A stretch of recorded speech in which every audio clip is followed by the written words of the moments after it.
In 1834, the U.S. government deliberately made its gold coins lighter, and nobody noticed until the economy started bleeding. Here's what every textbook tells you. The Coinage Act of 1834 was a technical fix. The ratio between gold and silver prices had drifted, so Congress adjusted the official exchange rate to bring them back in line. Problem solved. Equilibrium restored. This explanation is neat, clean, and almost completely backwards. To understand what really happened, you need to picture the American economy in the 1820s. Money wasn't just paper and coins, it was a physical thing. If you had a silver dollar, you could walk into a bank and exchange it for a specific amount of gold. That ratio was locked in law. 1 unit of gold equaled about 15.5 units of silver. Seems straightforward, except it wasn't. In the real world, the markets where merchants and miners actually traded, the price of silver kept falling. Miners were pulling more silver out of the ground. Supply went up, price went down. It's the same reason your rent doesn't double just because you're earning more. The market sets the value. But the U.S. government had frozen its exchange rate in place. The official ratio said silver was worth more than the market said it was worth. Here's what that imbalance created: arbitrage. Traders started buying silver cheap on the open market, walking into banks, and exchanging it for government gold at the official rate. They'd pocket the difference. It was legal, it was profitable, and it was draining America's gold reserves like a slow leak in a pipe. By the early 1830s, the government was panicking. Gold was leaving. Congress needed to act, and so they passed the Coinage Act of 1834. But here's the pivot: they didn't adjust the official ratio to match reality.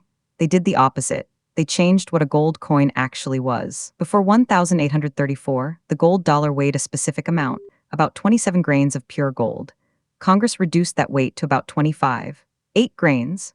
Smaller coin, same name, same face value. They'd made gold lighter without saying they'd made gold lighter. It's like your paycheck staying the same number of dollars, but each dollar being worth less. Except nobody reads the fine print on currency specifications. What did this accomplish? Suddenly, on paper, gold looked cheaper relative to silver. The new ratio said 1 unit of gold was worth about 16 units of silver instead of 15.5. The arbitrage opportunity evaporated.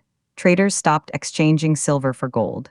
The bleeding stopped. But, and this is crucial, the government hadn't solved the problem. They'd hidden it. The real value of gold hadn't changed. The amount of gold in the coin had shrunk. American gold coins were now lighter than they claimed to be, and the rest of the world knew it. Other countries started refusing American gold coins at face value. Why accept 25? 8 grains when you could demand 27? American merchants trying to trade overseas found their coins discounted.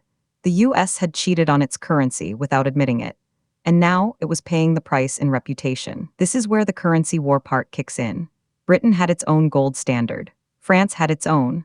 Spain had its own. When America lightened its coins, it was essentially saying, our gold is worth less, but we're calling it the same price.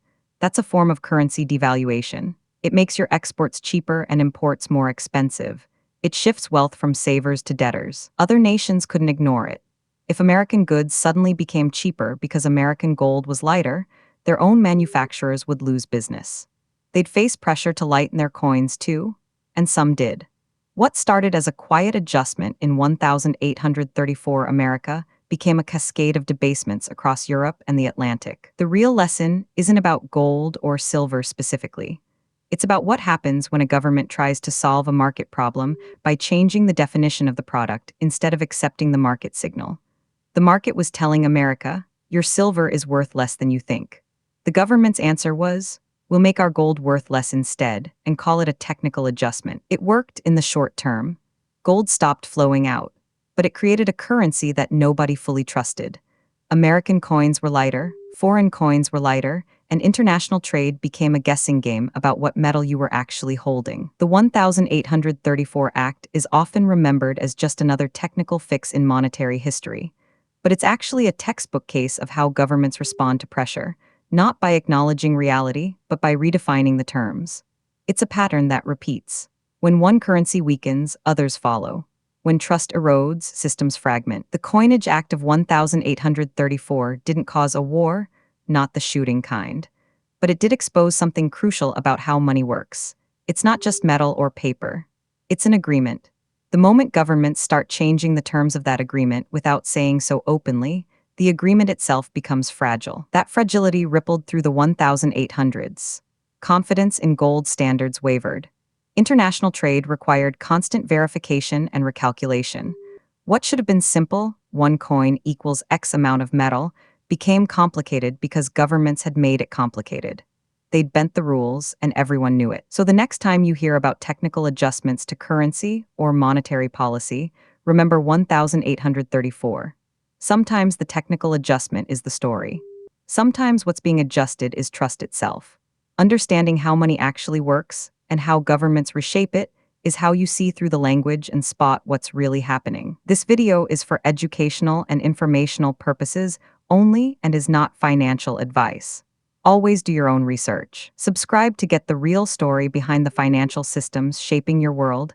No hype, just how things actually work. This video is for educational and informational purposes only and is not financial advice. Always do your own research.